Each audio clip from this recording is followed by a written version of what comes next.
Good morning and welcome to Continue the Conversation. I'm Nicole Young, Creative Director at Zimmerman's, and hopefully you are joining us today after watching our FutureCare segment on the Morning Blend.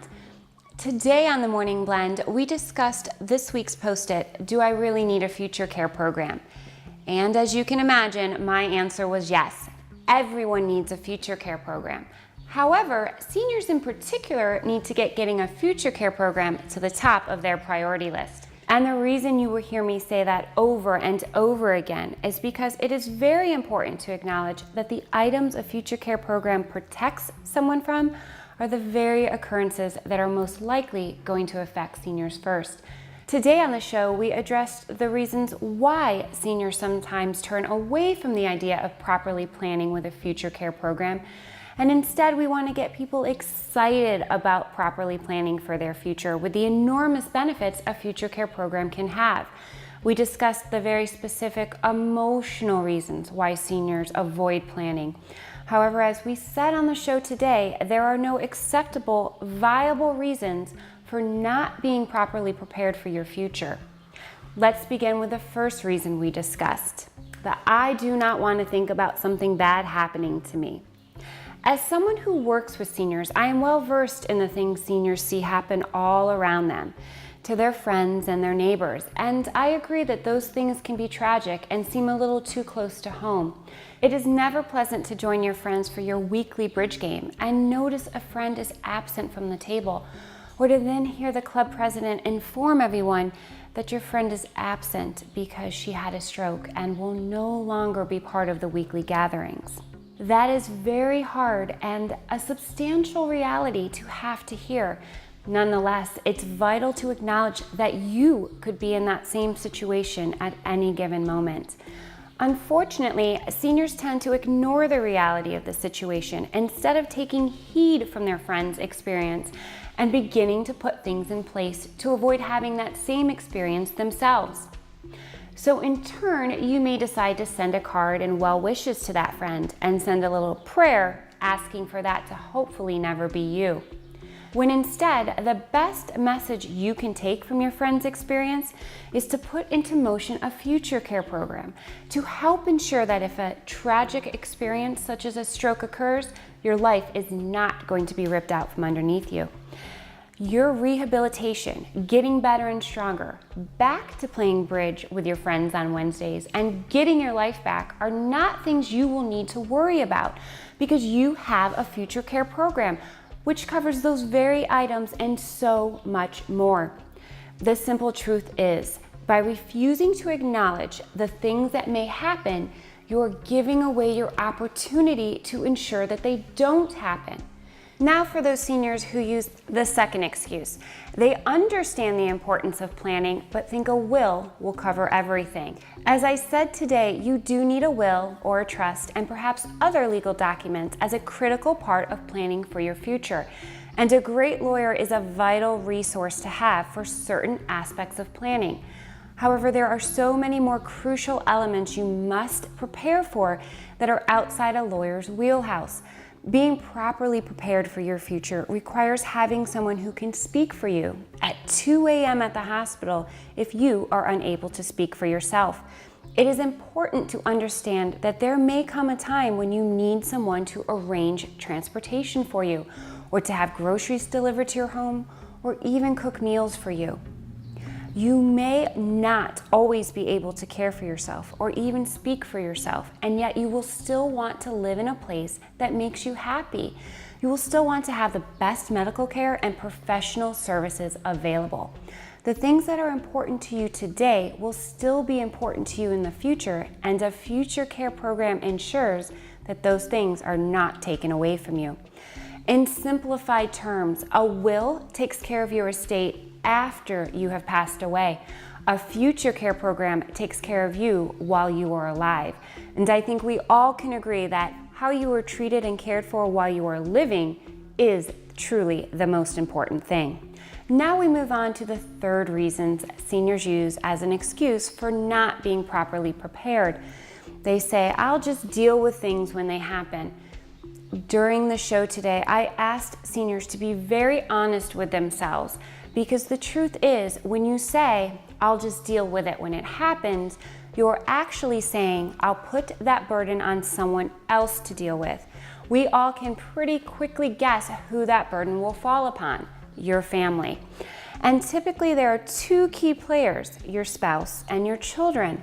I cannot tell you the amount of times that I have seen a crisis happen to one spouse and the enormous negative impact it has on the other spouse because they did not have a FutureCare program in place. There really is no point in having this discussion if we are not going to be honest and authentic about the reality of aging. And no case better illustrates that than discussing the implications that you getting a FutureCare program in place can have on your family. Let's take your spouse, for example. If something happens to you, they deserve the right to be able to be with you, keep you company in the hospital, visit you in an assisted living home. They have the right to continue to be your spouse. However, you do not have the right to turn them into a caregiver. A caregiver is a paid profession that requires training and education. It is not a simple title you can toss on someone because it behooves you. Again, let's be very honest about what a caregiver must do. They must shoulder the burden of caring for someone who is unable to care for themselves. That job that you are asking your spouse to do includes cooking, cleaning, filling out complicated insurance paperwork, and transporting you back and forth to medical appointments. It includes helping you use the restroom, bathing you, helping you in and out of bed, and that is just a few of the tasks. Those things alone will impart an enormous amount of stress on a spouse.